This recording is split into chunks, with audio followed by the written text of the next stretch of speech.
General advice, warning and disclaimer. Opinions, thoughts, research, recommendations and content presented are general advice only. They do not take into account your specific circumstances. Please consult a financial professional before making any investment decisions. For further information on our disclaimers and general advice, please see our website and our PDS.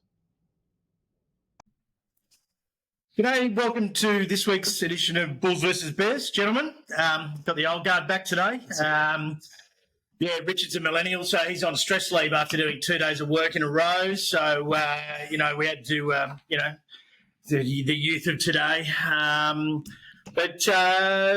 Pretty quiet media-wise this week again. I've got the US edition of The Call on Monday. Oh, that's interesting. Yeah. Yeah, so a few of our names in there because they obviously don't fill enough requests, and it's a very broad. All stocks in the world is a very broad church. Exactly. But, I can imagine that everyone that has US exposure is through ETFs. Like it'd be like IVV or one of those Nasdaq ETFs. Yeah, it'd be interesting to see what stock of the day is.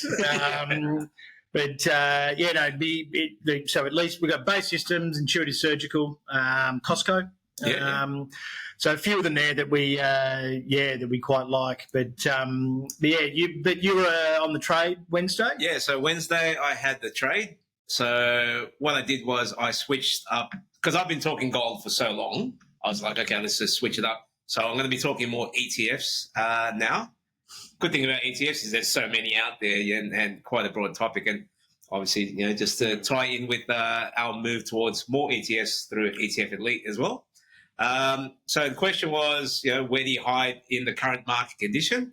And I just came up with 3 ETFs. And first one's obviously gold. Yep. So still, you tried. I tried not to mention gold, but I did it by the ETF. Well, but just quietly though, you've been getting more we've been getting more requests because we've been beating that drum for 8 months now, and we're longer than that. I think. Yeah, probably more longer. I forget than what the exact was, but yeah.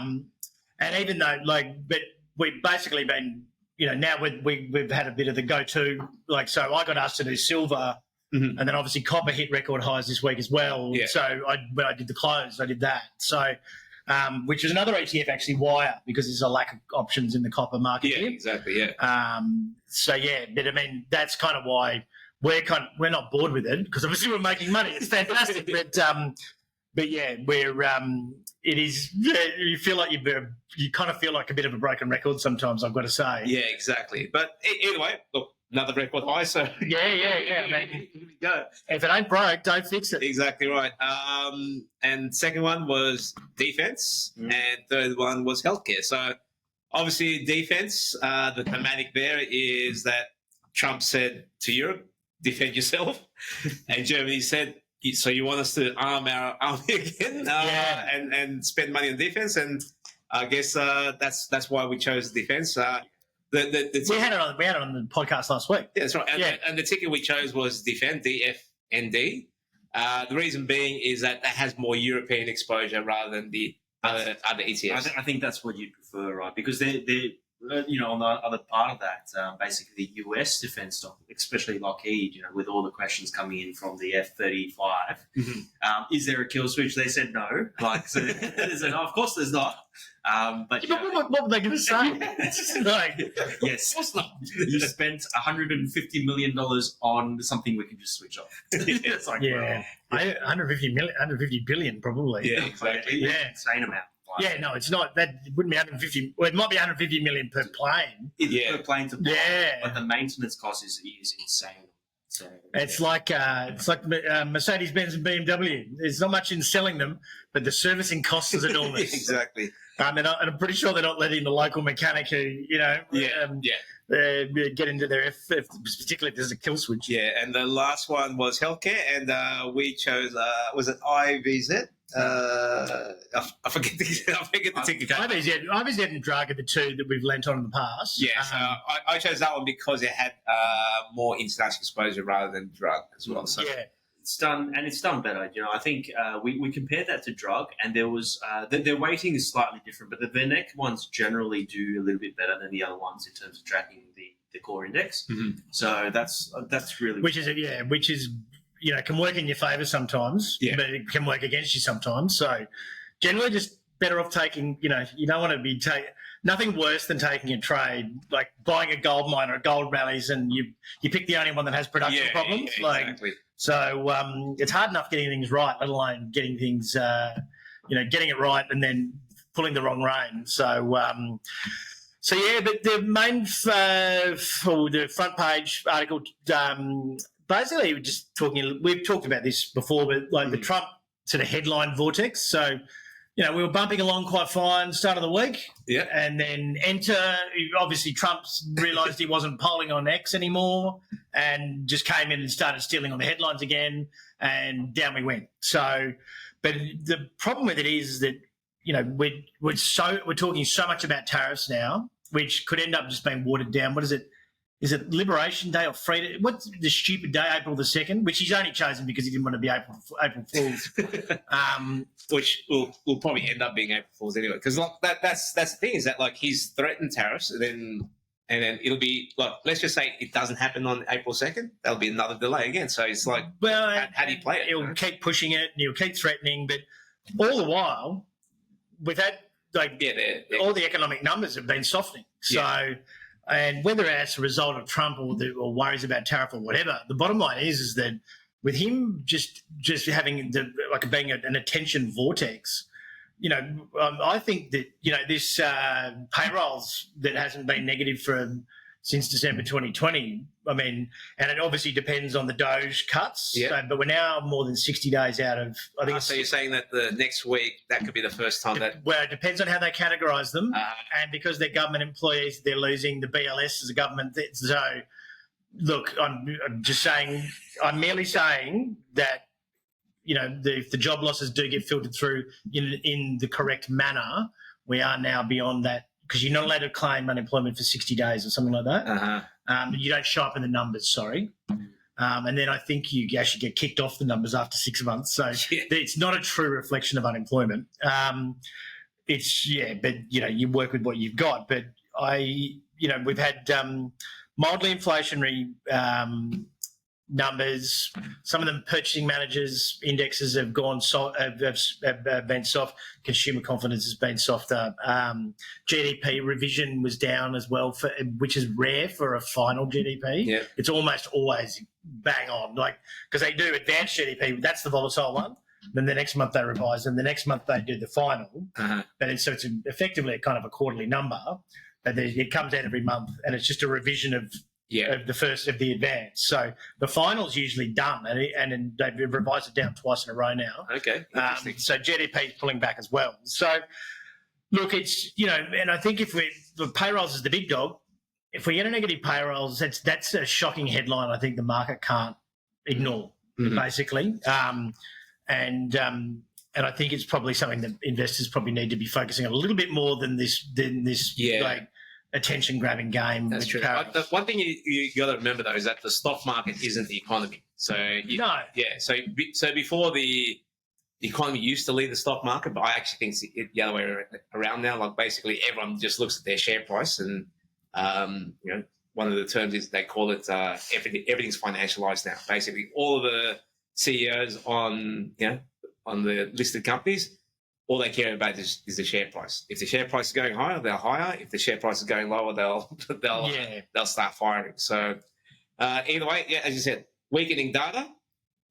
It'll be interesting to see if the share price follows it. Then we could see a negative feedback loop where we already had weak economic numbers. Share price starts dropping, they start firing, and everything snowballs and gets. Well, that's the thing, and I think that payrolls is a headliner. Payrolls are inflation for the first 18 years of my career we used to just laugh. We'd leave early. I'd be working night shift. We'd leave early and just walk out and go 0.1, don't worry about it. Then obviously it was a headliner for a year and a half, 2 years. But payrolls has always been the big dog. So it used to be, well, outside of inflation, it's kind of been the big dog. Well, I think, you're right. If we do get that negative number, it comes back it becomes the big dog. But it's a headline because it hasn't had a negative print since 2020. So that, the media loves a good headline. Oh, So absolutely. they will absolutely froth up in a frenzy of panic about, the economy's screwed, Trump's, and they love picking on Trump too. So, and obviously we've got our election coming up. Third, was it? Yeah, which is like the beige of all, it really is just it's the least worst choice basically. Yeah. I don't know what Albanese has done. It sounds like it's for sure. Then the budget was there was more there was more strength in a wet newspaper, but they didn't really plan on having to push it out. But the RBA threw a spanner in the works. So, but that should be, it'll basically be just annoying having to dodge people handing out pamphlets at the train station for the next 3 to 4 weeks. I like doing just the early vote. So that week before, just find the polling place that does it early, so you can avoid. Unless you like that sausage soup on the Saturday. No, but I'll be definitely doing the vote before, but I'll be getting out my over-ear headphones because it's just an easy way to ignore those people handing out pamphlets. But sorry, can't just, but yeah, so stock highlights this week, gents, on the Aussie markets. For me, Paladin. So they came out with some news today that that was weird. Heavy rains again. Yeah. So down. Unseasonal heavy rain. Unseasonal. Okay. That makes it worse because the rains aren't supposed to have come yet. So this could be ongoing. So we're having rains during the dry season. Yes. What we say. Well, no, look, I don't know, but it just means that they price in rain. It rains quite a lot, but this is like extra rain. Extra rain. Okay, that's not great. Star Group. The perennial dog of the market. Yeah, right? but you had read the headline, wasn't it? They've lost their casino license or suspended. Yes, they're suspended until September 30th. But so is it a ghost town there? Is the casino still open? Oh, last time I drove past there, I couldn't see anyone there. I don't know. Well, you're not going there for dinner. So they've concealed ties with criminal junket operator. I wonder if he's got that on your business card. Criminal junket operator. Alvin Chow, this is increasingly sounding like a script from The Hangover right now. Chow. So they're obviously that's just another mark against their name. So the vultures will be picking apart the pieces, I would imagine, and someone's going to make probably a lot of money out of some really nice property. Yeah, well, as we said, usually the house never loses. Well, obviously it's the property development part of it that's, no, it's the money laundering, isn't it? But no. That usually, Trump's had about 5 or 6 casinos filed for Chapter 11. So. The art of the deal. Well, the art of the deal did work there because he did it with other people's money. Yeah. He's never personally been on the hook. The other one for me, Gold Road. So was that trade of the week last week? It wasn't a trade of the week. No, we've got to save something for the paying. Okay. Well, anyway, I didn't know anything about the takeover, but just basically the charts showed a bit of a bottoming last week. So 7,000 alpha rec, and then lo and behold, takeover offer. And rejected within the first hour. No, they rejected it. I don't think I've ever seen a takeover offer rejected so fast. Yeah, we got the alert, and I'm just like, "Oh, well done, JT." And then as I'm refreshing, and it was like the opportunistic was just there straight away. So it was obviously they had it ready to go. Wouldn't it be funny if it was an embargo thing and they rejected it before it even came out? And the last one, so Helia. Helia, basically, they lost CBA, 44% of their gross written premiums last year. Obviously got pretty smacked up. However, Macquarie then turned around and upgraded it, and it has bounced back quite considerably from the lows. But essentially what they're saying is now they won't need to – there'll be another round of capital return because they don't need – well, if their biggest customer's gone, then obviously that money they have to set aside for reinsurance or however it works for their margin calls, I guess. They need to have a certain amount of liquidity available for potential payouts. And so that will, that will obviously increase the share price at some stage. At the lows, they were trading at like 1.18 of assets. So like it's mainly like cash. Like because like they were already trading at single-digit PEs. So I remember well before this happened. Yeah. And then now that they've actually been slammed, like basically, it's. I worked out there's still an 8 PE losing all of CBA's business, and they will continue to get paid for what they've written for the next 15 years, and you won't see an effect in the numbers until half two next year. Okay. So basically, we're 18 months minimum away from it coming through in the earnings. So that's why Macquarie gave an upgrade to them, basically, and saying it was a little bit of an overreaction. Market was largely expecting it, which is probably why it was in single-digit PEs. Mm-hmm. And I looked at the PE range; it's basically around 8's about normal. Yeah, like 8 to 10's about normal. So it was a lot of it was priced in. So it wasn't a particularly nice morning because that was a trade of the week. We decided to hold on, basically, including all the franking credits and everything like that. I think we're behind by about 12% or something along those lines at current prices. And I'm kind of happy to see it out. Like they're literally like not too many companies that traded 20% premium to the cash they're sitting on. Oh, and not just that, like it's just a solid business. I mean, like you're talking mortgage reinsurance, which you have to have in Australia. Which you have to have because, like, the cost of prices is so high that just trying to save a 20% deposit in Sydney, good luck with that. Yeah, well, in Melbourne or wherever. Yeah.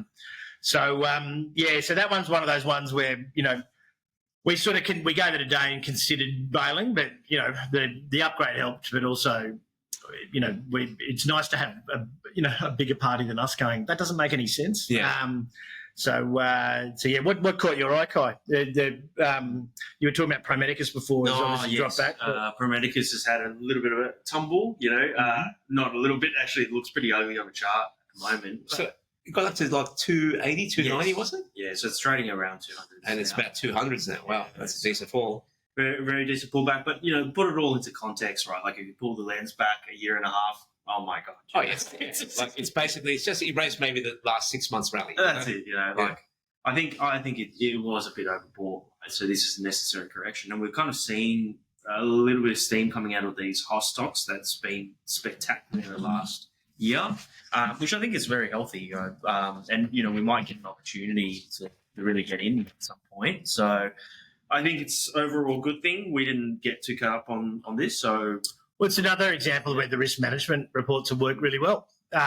We trimmed and we didn't really trim until, well above 200. I think the last cuts were around about the 250 mark. So, we'll get to some risk management later on request. But I mean, US stocks. So, for the weekly here, the Mag 7 largely okay.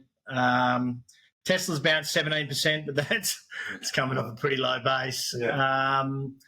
Nvidia down. The chip stocks down. They were down on Microsoft, basically, saying that they're walking away from leases. Mm-hmm. And I think there's they're not as closely tied to OpenAI anymore.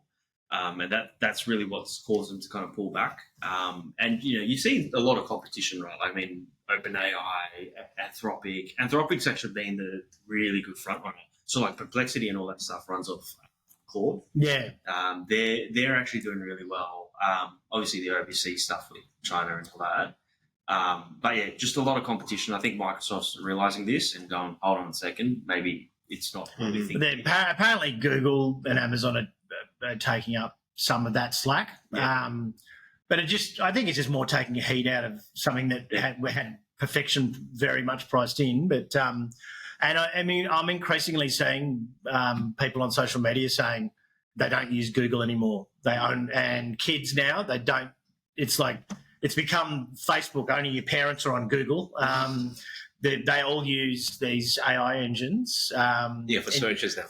As a search engine instead of Google. So, that's... Oh, and Google's default search engine has AI answers in there as well. Yeah, but again, Facebook still is social media, but it's the young kids have categorised Google as the old grey hair platform of choice now. I mean, I don't mind the Google AI answers; it's fine, but I still probably lean on Perplexity a lot more. Grok's supposed to be great. I used Grok when it kind of first came out. And I didn't like it. I haven't revisited it. But this thing's moving so fast. And the thing is, as Kai said, there's so much choice now. It's just a matter of, and sometimes so chat's my default. Sometimes I use Perplexity, and you look at the answers, they're pretty comparable. So you're like, okay, it's just it's just like everything. Like you find your favorite, and just as long as it gets the job done, you're fine. Yeah, I mean, look, when we were looking at that Creatify, which is the AI video shorts, and we've named. And I'm actually going to splice this a little example in after this into the AI lean. Yeah, no, it's A-lean. It just happens to start with AI. And there was a few people shocked that she's pretty realistic and she reads the script pretty well. Well, I don't know. And that's a free version as well. So I'm pretty sure there's got to be some really, really good versions out there. Yeah, well, no, Gain unparalleled insights with your weekly guide to financial markets with bulls versus bears.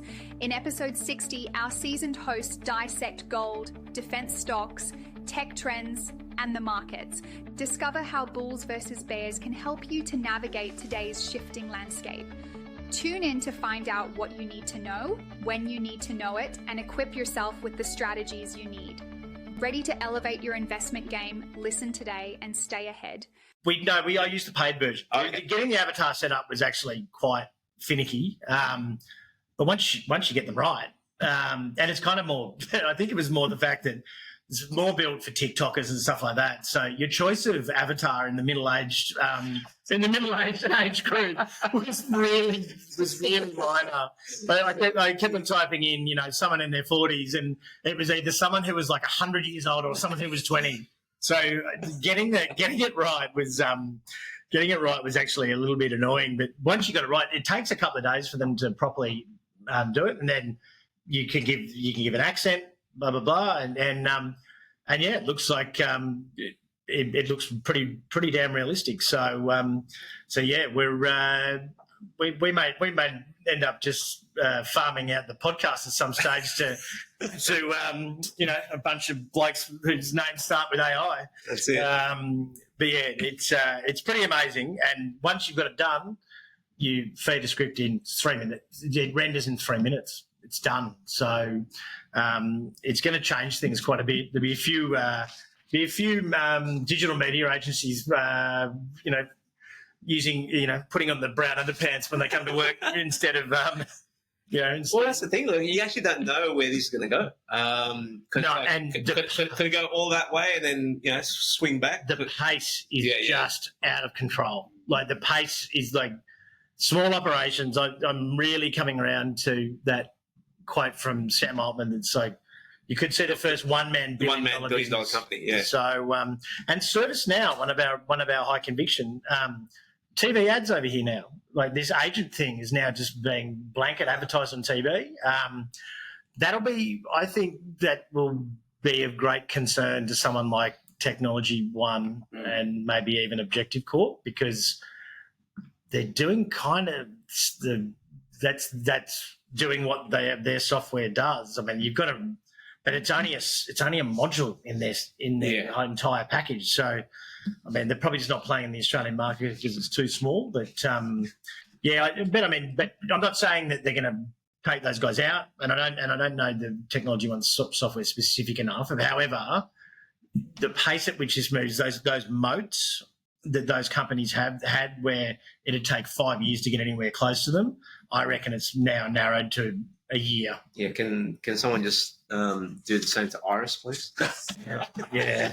No, I saw Iris and the ASX. I got an Instagram advertisement the other day where you use your camera to scan a chart and it tells you the technical analysis. Oh, bullish or bearish, eh? Maybe it depends. The bloke who tried to get Elliot Wave, the phone exploded in his hand because he couldn't do it. For the viewers out there, I hate Elliott Wave. I think it's ridiculous because it's always hindsight that you know which wave it is. And the thing with Elliott Wave is that that you weren't wrong. You just got to check the wave count wrong. yeah, exactly. So That's right. It's not on the moon cycle one. the moon cycle one. It's about just as useful. But the thing with Elliott Waves, it suckers people in because in hindsight, it is the best system you've ever seen. It's obvious. But that's a wave 3. But if you try to trade it, we went through. When I had the prop firm, we got smoked on 3 traders who were but the presentation was unbelievable. I'm like, this guy's going to make millions, and I'm just like instantly cutting his limits. All 3 of them basically, and then we just went no more Elliott Wave. So maybe it might be different in stocks. That was derivatives. So no, it's the same in stocks. Yeah. Look, I'm just trying to be nice. There's just certain things I don't. But hey, look, I guess it's just like religion. If enough people believe it, then that's exactly right. But skipping on the commodities. Commodities. So gold, record highs again. Silver. 13-year highs for silver. 13-year highs for silver. Copper, record highs. But not on LME. Yeah. So what happened was it was midweek, and it was actually during Asia. Trump came out and said, we're going to do tariffs on steel production or something. No, on copper. On copper specifically, and it just shot up to, I think, $5.40 a pound. Yeah. It's back at $5.10, so it just shows you, that's a fairly sizable move in copper. And thank you to all those people out there. They know that I'm a long wavering, long suffering, copper bull. And even I was like, talk to me at $6 because I've been here before. I'm still a little bit skeptical. I'd like to see LME. So London's obviously got their price, and a lot of copper's been diverted to the US to preempt the tariffs. Yeah. So until both of them hit record highs, I really am still very cautious here. Whereas silver, which I have been cautious on, that was a good bust last night, up 3.5%. That's if it plays catch up to gold, gold's been the leader, but if it does play catch up here, then we could see an explosive move on silver. Oh, absolutely. And that thing will go 30%. Yeah. So the Hunt Brothers squeeze type move.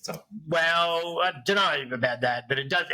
When it plays catch up, it plays catch up fast. So, but there'll be all sorts of there's all sorts of short stories out there, and all this. Yeah. People are counting hedges against physical, and they're like, the banks are all shorts. No, they've actually just got physical silver now, knuckleheads. So, and then uranium, not record highs uranium. No. So that's fallen back. Obviously, the whole Microsoft with the data center thing that doesn't help because that's actually been the driver of the recent bounce, or actually the more bounce earlier in the year, or actually was it last year? Yeah. So that's the URA's so spot hasn't moved. Yeah. Spot still hasn't moved. So the miners have just halved. Yeah, exactly. So crude oil, more Middle East tensions. It's hovering around that $70 level. So that's surprisingly strong. Is it more? Or is it?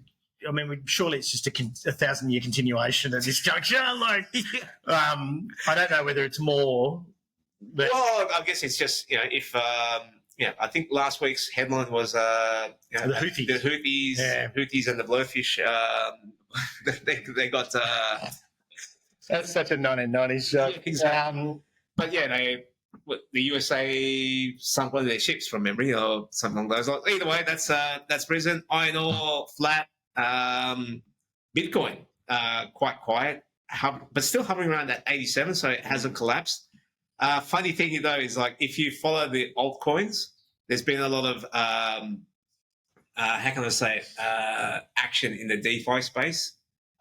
Quite large coins were taken out, and it looks like it was a couple of exchanges that they didn't hack them, but they put some shorts into the DeFi space and knocked out a lot of their positions. So quite a lot of what's it called, value transfer. They're basically in the DeFi space, there's no money created or lost. Basically, it's a big transfer. But have a look at that move there, and that's why the altcoins don't look as good as Bitcoin. And last one, dollar index. So that looks like it wants to bounce here. So if you are worried about the equity rally, watch out for that dollar index because it's starting to move. And one thing, the bond yields are starting to look a bit higher, or the bond prices are lower, but the bond yields are starting to move up. The JGBs are at year highs at the moment. So watch out. That's the piggy bank or sort of the source of funding for this whole bubble of everything. So if and the bond yields have drifted off in US and Australia, haven't they? Well, when I looked at it, the bond yields actually started rising. I'm not talking about the 10s and the longer end. Yeah. But the JGBs were the ones that, it's actually new highs here. So, yep. And that's commodities from me. Yeah. Well, politics, well, I mean, we kind of covered it at the start. In this section, this section. The signal link, that was hilarious. Yeah. Basically, some of the colonels and generals have started their own WhatsApp group and started talking highly classified information on Signal. That's just stupidity. Yeah, really. One of the journalists got an invite. Oh my God! One of the journalists got an invite. Yes. They saw that there was going to be a strike in the, ordered by Trump, and then it actually happened a couple of hours after. Where they take Greenland or? No, it was Canada. No, it was somewhere in Iran. Against the Houthis. So. Oh, mate, it's just it just shows like, wow, that's. But an interesting comment about that was that there's no one left to blame at the Department of Defence because they sacked them all. No, Bloomberg said that this morning. They're looking for someone who's responsible, but the positions are currently empty. Exactly. So if they went to fire someone, job already done. Preemptive strike. So I'm guessing maybe someone just left the post-it notes on the screen with the and they're worried about a kill switch. Really, it's probably. Oh, look at this! The EU's prepared for potential conflict. Yeah. Okay. Interesting. Yeah. So go defend. Yes. Go. Basically, bit of a circus essentially, and not getting any better anytime soon. So trade of the week, just a little bit of context here. There's a little bit of unrest about our trade of the week, Clarity Pharmaceuticals, a while back at around about $5 because it's at $2.20 at the moment. My response was, look, if you're worried about being 50% out of the money on a biotech that's pre-revenue, maybe Telstra's more your speed. But look, in the end, obviously, we do put out a trade of the week, and a very valid point that was made was, don't be like the other brokers and just chuck a recommendation out there and wash your hands of it afterwards. So, essentially, I've done a blog post, which you can obviously go to the website and see as well. And look, and another thing that I did bring up last night when I was, sort of getting a touch criticised for it, and look, fair call, but. I mean, again, we've got to look after our clients as well. We can't be held responsible for everyone who's listened to a podcast. Mm-hmm. But I absolutely accept because we don't. We know we're from a trading background. We know we get it wrong. Yeah. So we're not afraid of getting it wrong. So we've given some examples of stop loss where we've trimmed range trades and things like that. So we've used Clarity was one of the comments was people hate averaging, and that there's a difference between planned dollar cost averaging and when a trade becomes an investment, which I call dirty dollar averaging. So that's usually just when you're being stubborn and ill-disciplined. Yeah. So I've given chart examples. They're real examples from stuff we've done for clients. You can see it in the website. It's in the education section. It's free. So. Trade of the week suspended for this week, but yeah, I mean, look, you can sign up to JT's 5 setups for the week that he does for Monday morning as well, so you can get some for the charter set there, the momentum trades and things. But but look, we're not hiding from the fact trades go wrong. We absolutely know that. and we might start to put in possibly not just the rationale, but what the trade plan is with it, because we don't want people to lose money. It's but also shit happens, but we've got to give that context. So and the key is so it has to be part of an overall trading plan as well. Like the key with trading, and I find and been doing it a while, is that everyone can manage a winner. It's all about how you manage your losers. Like if you just let your losses blow it out, like how are you going to make money that way? It's all about when something's working, just let it run. Easier said than done. And when something's not working, you got to swallow your pride and just say, okay, I got it wrong. And the key with just generally profitable trading is when it's working, let it run. When it's not, just move on to the next trade. Yeah, but we've done you and I specifically have done at least 4 webinars on risk management, and they are our worst pieces of content from a click point of view. Yeah.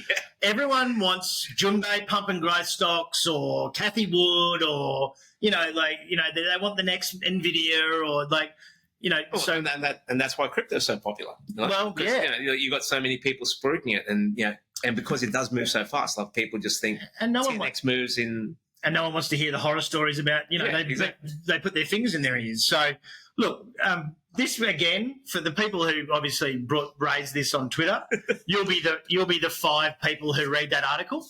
But I just thought I'll put my hand up and say we're absolutely owed you an explanation and a follow up on it, and we'll endeavour to improve it moving forward. So. Yeah, but again, it's clarity. Obviously, is one that. Look, I'm still massively a believer. It's got enough cash runway to get to revenue. Everything's on schedule. They've done deals to increase the pace of the FDA thing, but they've told the market that they're not going to be, revenue. I mean, the stupid thing was it went to $9. That probably got us. Well, our plan was always to buy it and add to it on the way down. Never expected it to get to $2. I'll put my hand up there, but our average is probably 360. And we've still probably got 2 clips to go. We'll probably last 2 clips will be add with momentum at this point, and I think it's very much a fundamental trade in the small cap space. It wasn't a small cap when it was at $9. It actually made the ASX 200 and has since been kicked out. But that's just the market being an idiot, buying a company 3 years away from. I mean, a lot can happen in 3 years. So, but it also showed basically that's what happened. Findy was another one. Yeah. Well, before Trump, this volatility period came in, basically anything with momentum just kept rising. Yeah, and that's all it is. Basically, the momentum algos had control of the market, and then now they're out of the game. So. And there really isn't a reason. Look, it may sit here for 6 to 12 months, but we've gone into it with the premise of this is a 5-year stock. We're not allocating. What we allocate to the BHPs and the CSLs of the world is it's 5 to 10 times the percentage size of your portfolio. But noted, we will give some more context around. Potentially position sizing, stops, or whether because we are big fans of pre-planning. So, look, every time I've mentioned trailing stop or range trade or stop loss or trimming on AusBiz, everyone's looked at me like, what? Don't you just buy, hold, and make loads of money? You buy low and it goes up, isn't it? Yeah. So, and there was a trim and re-enter portion of this where. CSL was one where we've traded the range, and the great advocates like Rudy and those guys who love CSL, and they've been 4 years going nowhere, and we've managed to make 60% out of CSL with that strategy. And I've been criticised for you'll miss out when it goes up, and which is proof that they weren't listening to me because I've always said we only trim half at the top of the range anyway. So. And all the numbers backed up on that article. So, and I've got charts and examples. So, hope you're all happy. any further critical, critiques are not welcome at this juncture. But what are we seeing in Fear and Greed, gents? We're still in the fear. I saw 20. I saw 28. Oh, no. Correct. We're 28.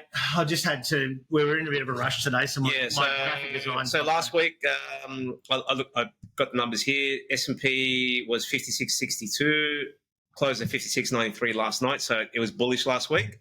We were bullish as well. We were bullish. That's like 4 weeks in a row. Wow. Okay. It's not. I mean, look. Let's go to the start. Oh, that's right. It's closed. That's it. Yeah. Yeah.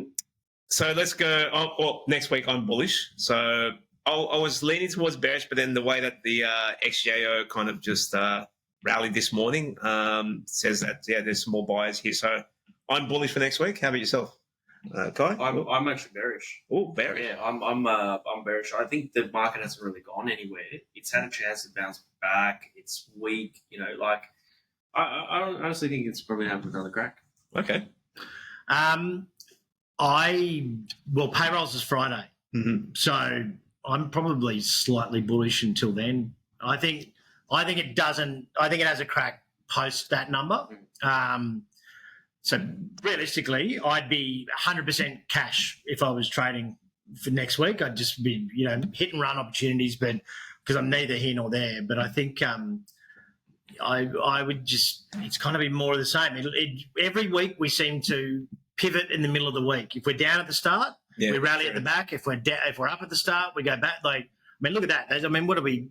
It's 20 points. 30 points is nothing. Yeah, it's nothing. Nothing on there. I think it's plus or minus 30 points again, to be honest. And then payrolls will be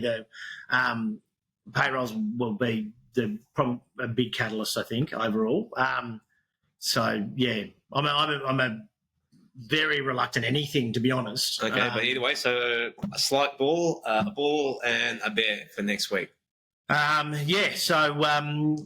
We'll see what happens, I suppose. But I'm telling you right now, next week's podcast, I'll submit now, bearish. I think I agree with Kai. I just think I think this is on the road to the downside, but it's got no real reason. Oh, April 2nd as well. What's that? The tariff threat. I'm switching. I'm bearish. Oh, there you go. So two bears, one bull. Yeah, no, Trump has managed to screw up every rally for 5 weeks in a row. Every time we get a momentum, he comes and says something stupid. And I reckon April the 2nd's like midweek as well. Yeah, that's right. So he can do it again. He can do well. We can and will, I'd say. All right. Well, that finishes everything off, I think. Does it not? So, we'll I suppose stay safe out there. Go and read the risk management article, and I accept all your apologies in advance. So. All right. Thanks a lot.